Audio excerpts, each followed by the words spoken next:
Now, Intel has made some outrageous claims about Gaudi 3, their newest AI accelerator. Gaudi 3, I mean, it's Intel's bet in the AI ecosystem. I mean, look at these slides. Look what Intel is saying here. Intel is saying that they have a competitive AI product just out of nowhere. They're beating NVIDIA with a product that has nearly zero market penetration because it's third-generation product, Gaudi 3, Gaudi 2, Gaudi 3. And NVIDIA has just announced that they're going to a yearly cadence for their products. But it's been barely more than a year since Gaudi 2, so between Gaudi 2 and Gaudi 3, can there really be that much of a difference? Has Intel been caught on their back foot? Well, Intel's claiming over a 4 times performance improvement over Gaudi 2 with Gaudi 3. That's got to be marketing fluff, right? Will Intel put their money where their mouth is? And let me take a look at it. No, but Supermicro will. So we're going to go visit Supermicro. Specifically, Supermicro invited me to their campus to kick the tires on the new Gaudi 3 systems, and I was all too eager to take advantage of their offer. I was one of the first outsiders to be given access to a full Gaudi 3 system, and I was allowed to do unsupervised benchmarking and a lot of other things, as it turns out. And the results will shock you. It's pretty interesting. It lines up with some of the marketing stuff, but there's definitely some stuff that you'd want to know. And full disclosure, Supermicro paid for my trip out there to check this thing out, but my thoughts, conclusions, and my benchmark scripts, those are my own.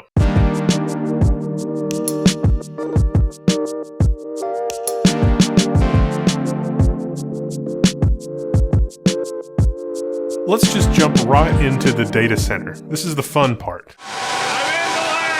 So much, it's crazy! I'm in the lab. Down there is the Gaudi 3 system that we're promoting into for testing. It's standalone, so not even using the 4.8 terabit of connection. Oh my goodness, it's so loud! So here's the system pulled from that rack in Supermicro's sort of showroom conference room. And as you heard, this is an air-cooled chassis. This kind of thing is so regulated in Europe that just the noise from this thing could be a problem to deploy in a European data center. Yeah, they care about things like that. So, yay, America, I guess. I was wearing ear protection, but there you go.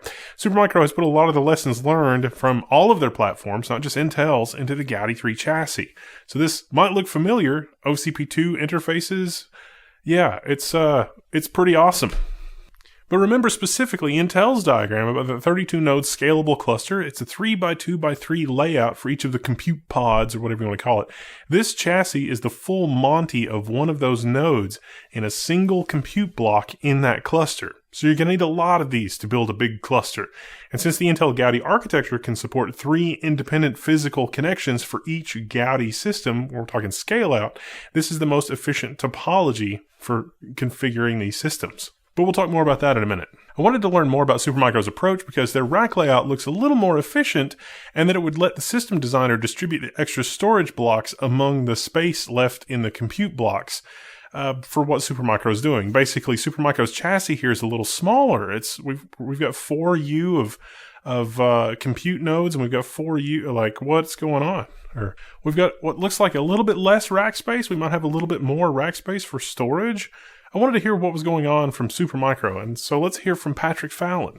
All right, so I can't help but notice, I came from the Intel Zeon event, and Intel really had their prescription for the perfect drop-in data center.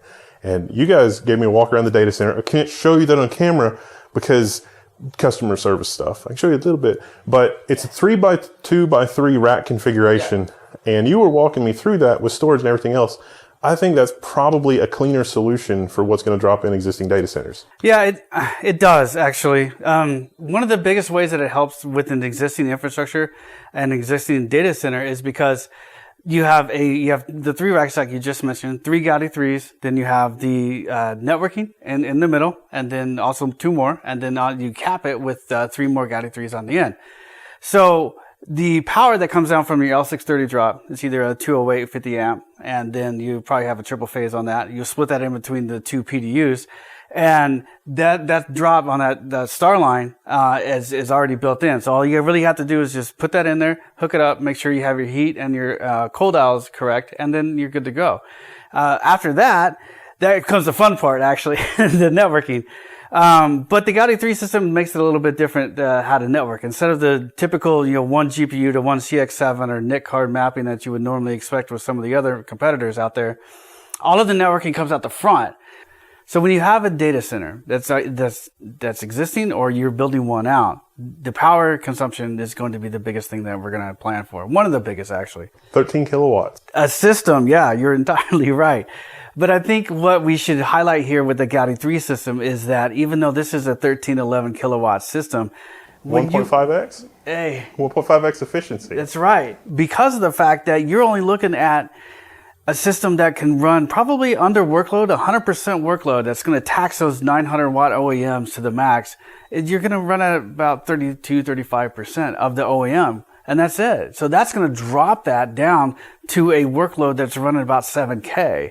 And that's where that kicks in. And that makes it really, really nice. And that's, I think, really what we should, highlight. And when we talk about the power efficiency and how to get that 1.5 and that 2x, efficiency. So this comparison essentially is I'm going to run a 70 billion parameter model and run this benchmark on it. How many joules of energy did I expend to do that? Yeah, that's going to be a real nice power measurement. One of the things that we can do with the system and with the BMC that's actually on the back end, we can track that as well. And we have the HLC SMI tools, or Intel has the HL SMI tools inside that we can track that as well. And that's what makes it kind of fun, because when you start looking at that, that's where you start getting into the quantization of the models themselves and how you can actually break that down when you're running an FP16 or your BF16, and then you want to throw an, integer 8 or integer 4 in there and start scrunching those 70 billion, models down from as large as they are to, probably 30 gigs, and you can run on one OEM. Two other things that I want to talk about, which are really pretty big. I'm a little bit familiar with Gaudi 2 and some of the architectural stuff that went into Gaudi 2. And you can still buy Gaudi 2. It's on fire sale, in my opinion. Yeah, you're right. It is. It is actually. Thanks for bringing that up. The Gaudi 2 system that Supermicro has, we do have that promo going on for $90K for the full system, kit and caboodle. Yeah, we'll put. Performance-wise, that system, the numbers on the paper, that matches about a $300,000 system from competitors. So, if you've just got, a few dozen competitor systems, why don't you take the rounding error and buy the system and just try it out? You can buy a couple systems for the same amount of price. Yeah. That's what makes it nice. Yeah. We still have those. Yeah. We're promoting Gaudi 3, of course, with Xeon 6. Well, that's the thing though, is if I look at the improvements just in the chassis, just in the quality of life stuff from Gaudi 2 to Gaudi 3, Supermicro has made tremendous engineering improvements in quality of life and infrastructure. And even just, we were talking about the chassis and the standards in it. It's it's OCP2 for the socket, but actually the chassis, a lot of your lessons learned across the platform have been incorporated into the Gaudi 3 platform. Yeah, you're 100% correct on that. If you take a look at the picture, or if you take a look at one of the shots that we've done here, you'll see that this particular system may look familiar to you. That's because it is one of the building blocks that Supermicro has. This is normally one of our HGX chassis. What we've done is we've actually supplied a new GPU tray in it. We've got the middle plane, and that's the only thing that's changed. So all we've done is we've used an existing architecture, built upon it again, and that's how we're going to be able to slam it out the door and get you going.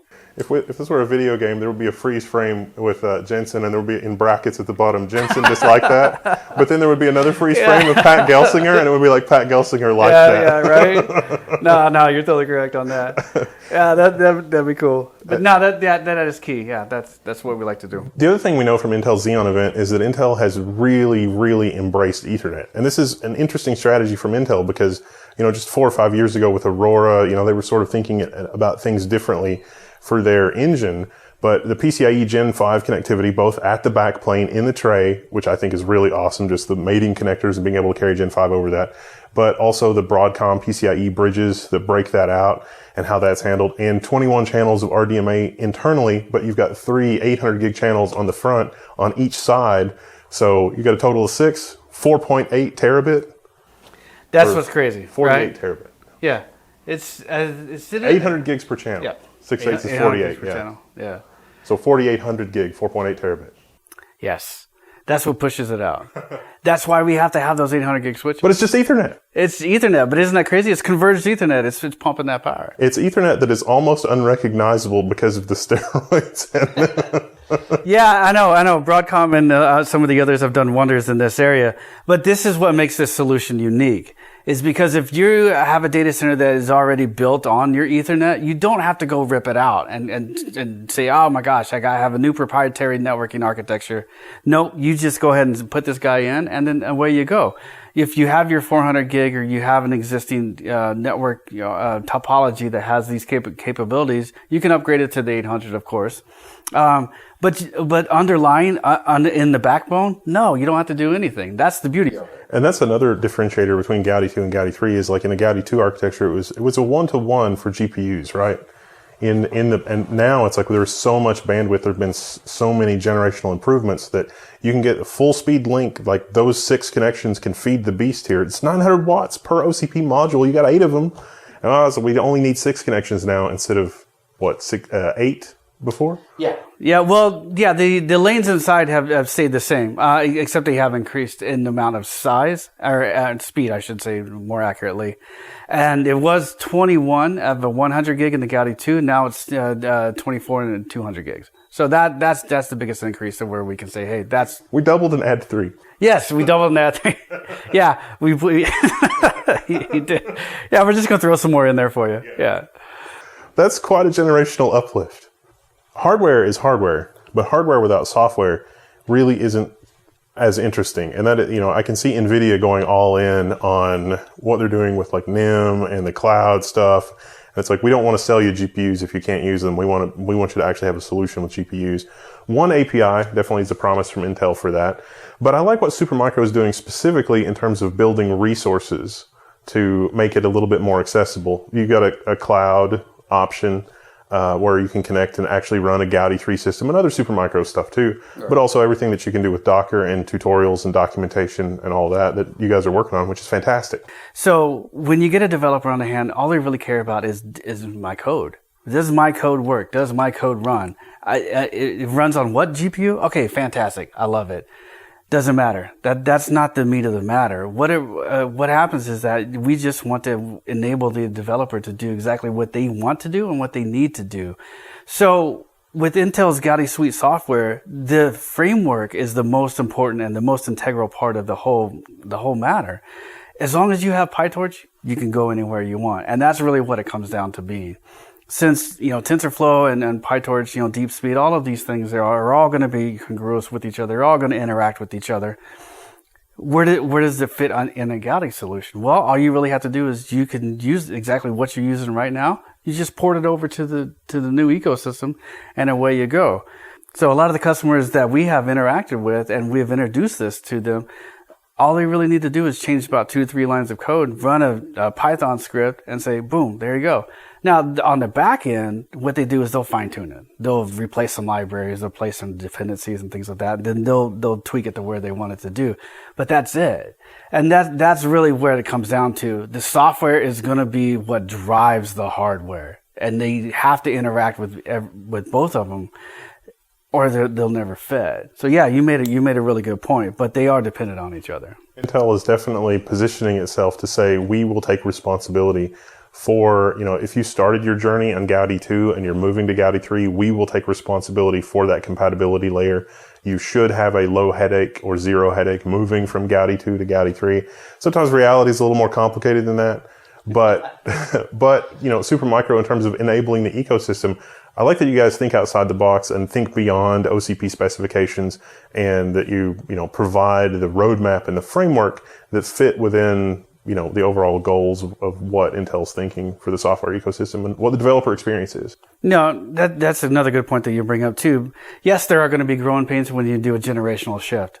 We all go through them, but Honestly, when you start talking about you have a Gaudi 2 software fork, that's got a lot of the foundational, baked in right there. It's ready to go. And then when you fork that off and you go for the Gaudi 3, we got to bring all of that in there.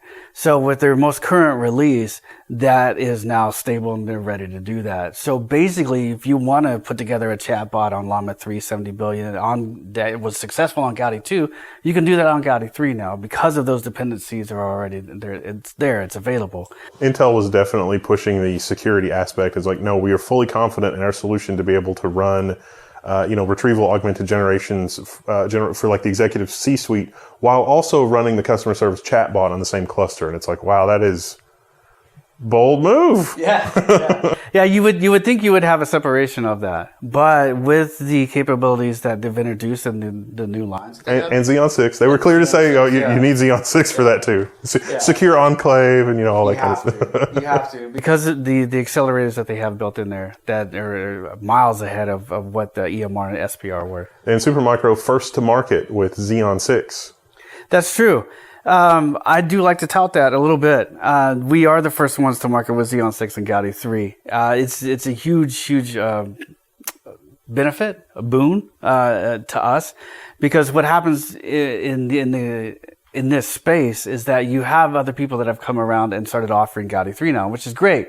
Competition is healthy, and the more that we can get Gaudi 3 out there, that's fantastic. But some of these other competitors are going to have to transition into Xeon 6, and we're already there.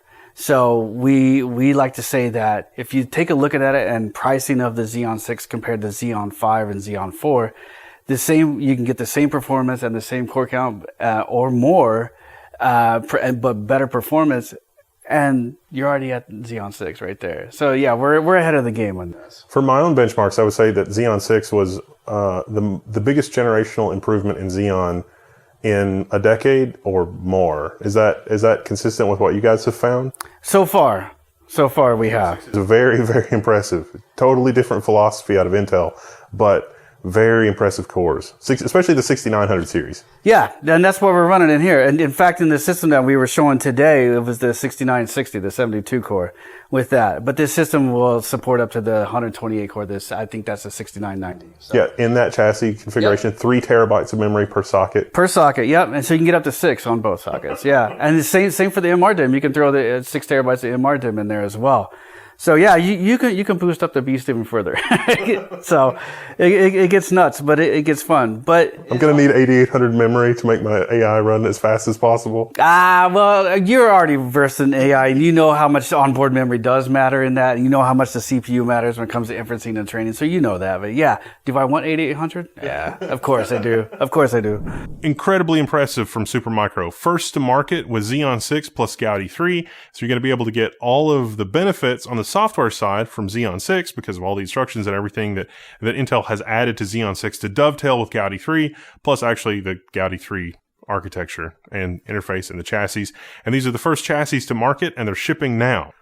So if you decide, yes, I must have that 323 rack configuration plus storage, Supermicro has it all. So I want to go back to we talked about the 3x2x3 configuration, and now we're talking about models and sizes and all this kind of stuff. But then storage sort of pops into my head. Right. It's like, okay, this Ethernet platform looks really amazing. RDMA all the way. RDMA for storage, that could be really cool. But I also like your rack layout for storage, because that middle rack, the one with 2, you've got some room in there, especially if you go with a 48U rack, which a lot of data centers already have. If you're looking at adding this to your existing infrastructure, you might want to check into that. But putting your storage in that middle rack, it's basically local access. I mean, not really, but 800 gig. So tell me a little bit about storage and how that scales and what the plan is there. No, AI is nothing without storage. AI is storage. That's basically what it is, because all of the LLMs are trained on a data set. Something went wrong. We need a checkpoint now. Exactly. Well, that's interesting you say that, because that's how you get a 405 billion model checkpoint.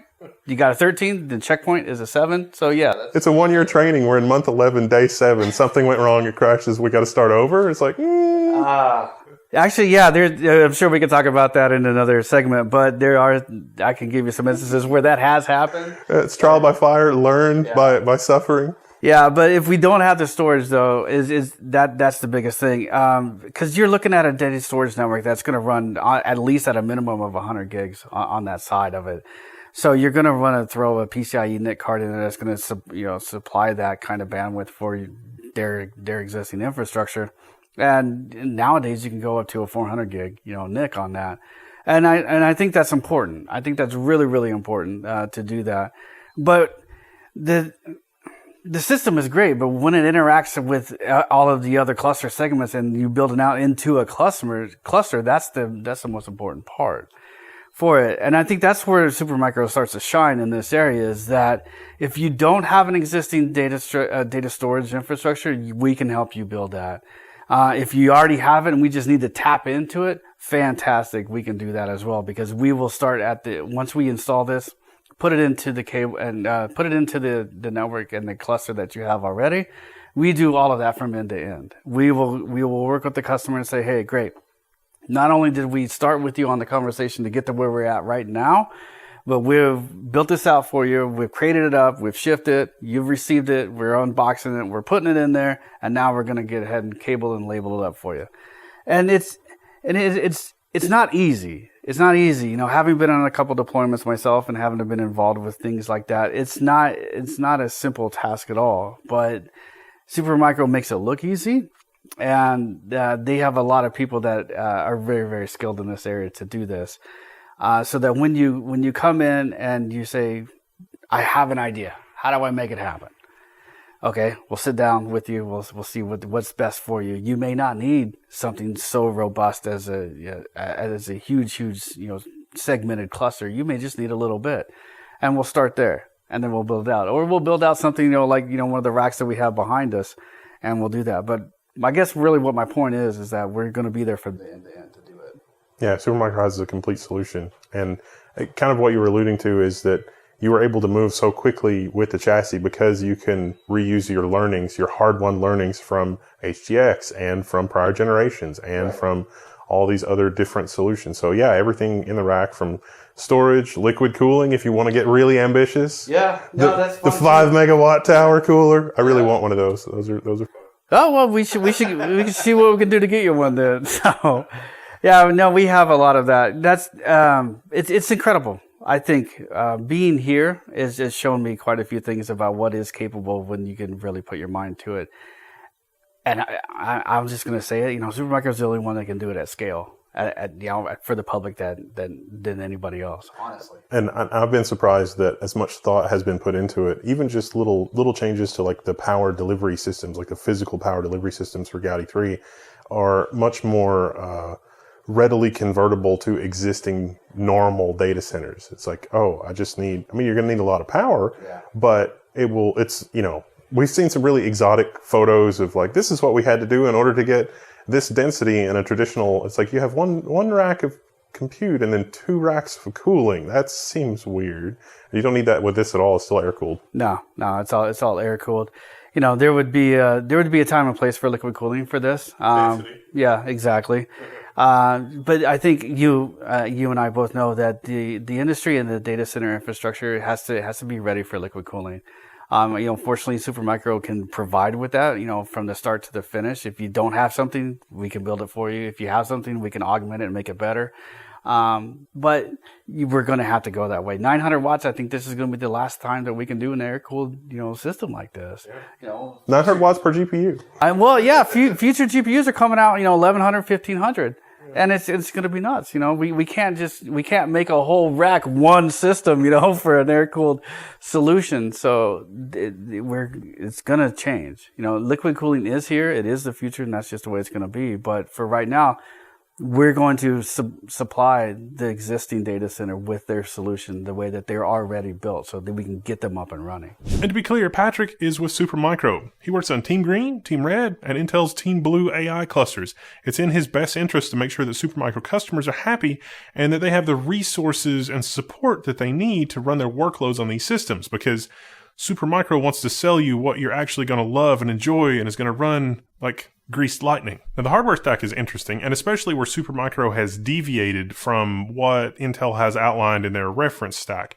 But for the software, part of it, well, Supermicro's got Katana. She's the one that put together a lot of the tutorial videos on Supermicro's YouTube channel. If you don't know where to start on the software side of things, or you want to see how it breaks down with what your software ecosystem experience is going to be, and you're a developer, you're just getting your toes wet here, I've got some links for you below to check out Supermicro's channel and some of the content that she's done, because it is everything you need to get started with this and get it put together. Supermicro Developer Cloud. I've heard a lot about Developer Cloud. I've seen you on YouTube. Yes. I've been putting together some videos for Gaudi, where we have a complete tutorial for SDXL, SDXL Turbo, SVD, and then a Llama 3 chatbot. During our tutorials, it shows you how to basically start up the machine from the terminal using all of the GitHub repositories, a little bit of references from Intel, Gaudi, and then we walk through start to finish on how to create these applications. Yeah, I was looking at some of the applications a couple of months ago. It's coming back to me. My brain's a little slow, and it's surprisingly well put together, and it's put together in such a way that somebody that's just starting in this can take those resources and look at it. It's like, oh yes, I can actually build an augmented return super AI chatbot where I take my documents and then I can talk to the AI about the documents, or build something else. And so that's really exciting. And even if you don't have the hardware, that's what Jumpstart is about. Exactly. So this makes it more approachable for people that are maybe new to it or maybe want to experiment with it.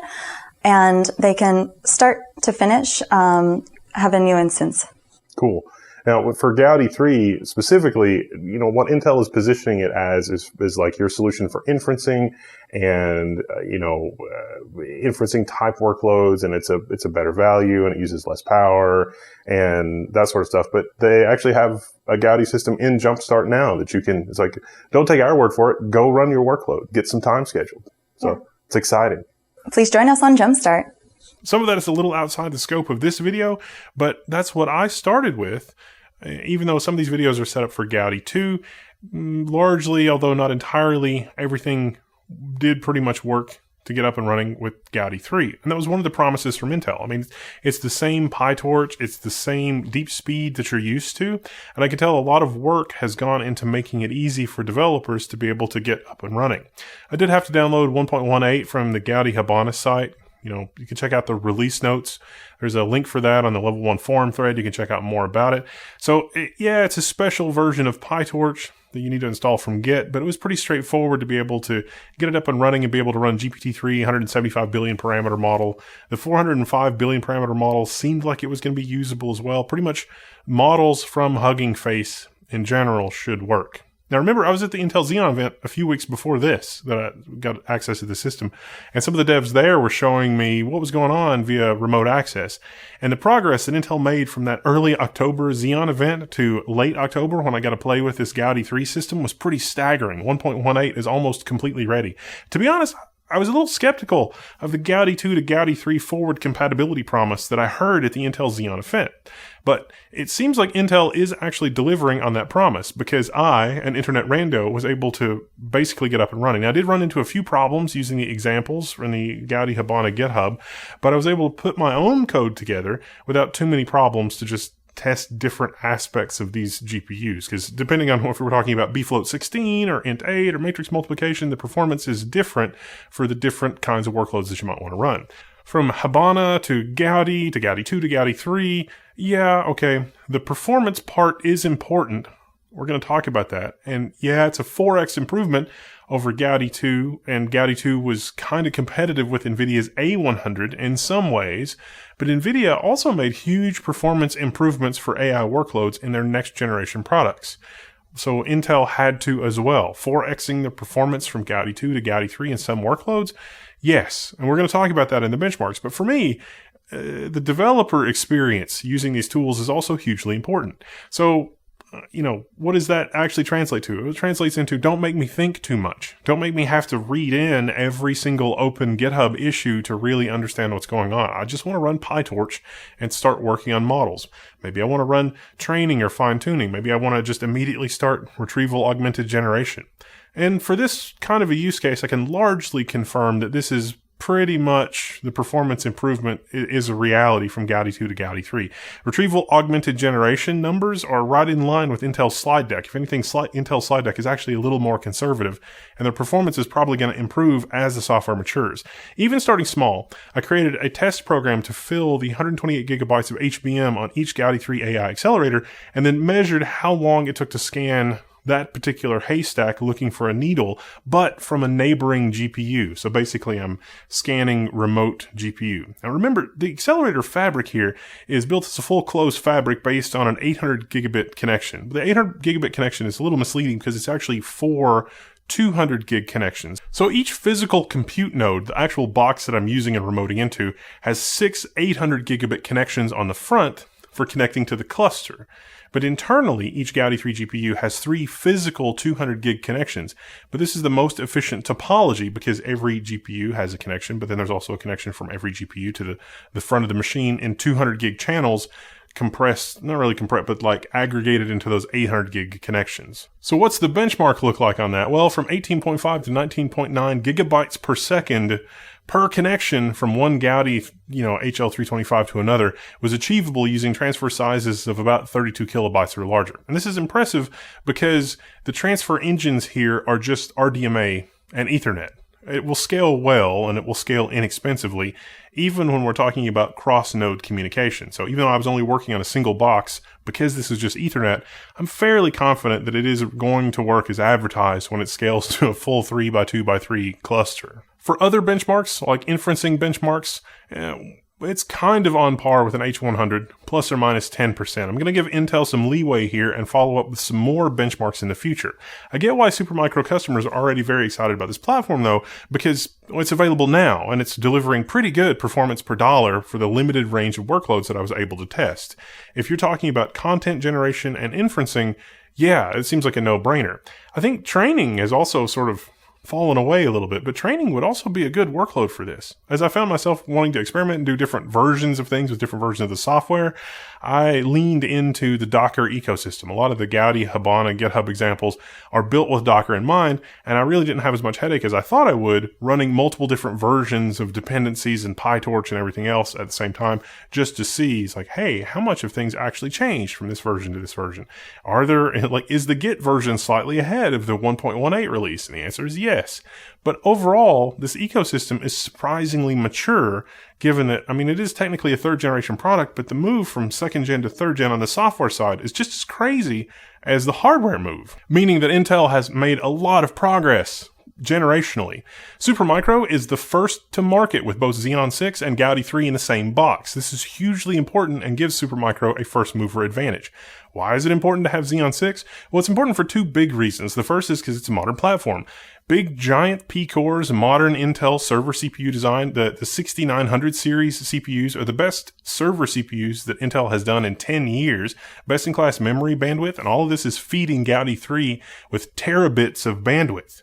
The second, and somewhat less obvious reason, is because of the developer quality of life. While OpenVINO and One API don't really feature when we're talking about Gaudi marketing, it is possible to do experiments and testing on the Xeon 6 CPU, which relies on those interfaces, and then move up to Gaudi 3. So you're not going to run OpenVINO on Gaudi 3, but you could do the development in kind of the developer ecosystem and on the Xeon, and then move up into a Gaudi accelerated platform. I don't want to get too off track in this video, but that is part of the promise of this platform, and it sure looks like Intel is following through on those promises, so that's nice.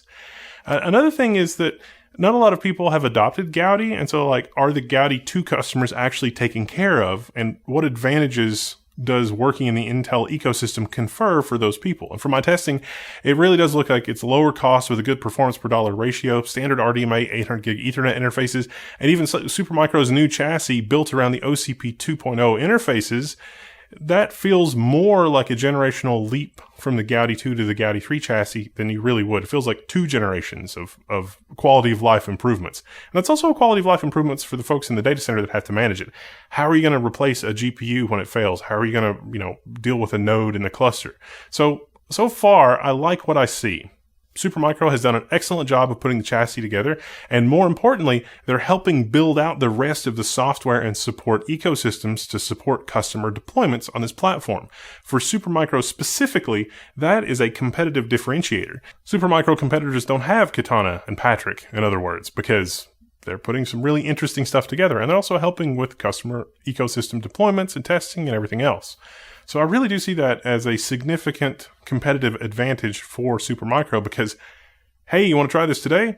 Here's your Jumpstart SSH login. It's that simple. It really isn't any more complicated than that. You don't have to buy a 6-figure server to see if it's going to work for your workload.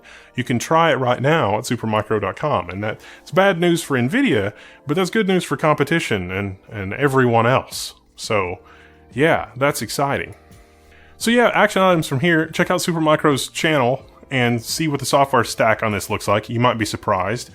Those Gaudi 2 systems for $90K for the performance that they offer, that might be worth looking at just until you're ready to move up to something else. I mean, you can try one of those in Jumpstart as well. There's also some cloud providers. You can rent some time on those systems, but also you can just set up your own stuff with Jumpstart. So that might be something else that you could do as well. Interesting times. It's interesting time. And these systems are available now versus the lead time that competitors have. Maybe a lot. So if you want me to try to run some workloads on this, I'm going to try to batch some more time on these systems for a future video. So let me know. I'm Wendell, Level 1. I'm signing out. You can find me in the Level 1 forums.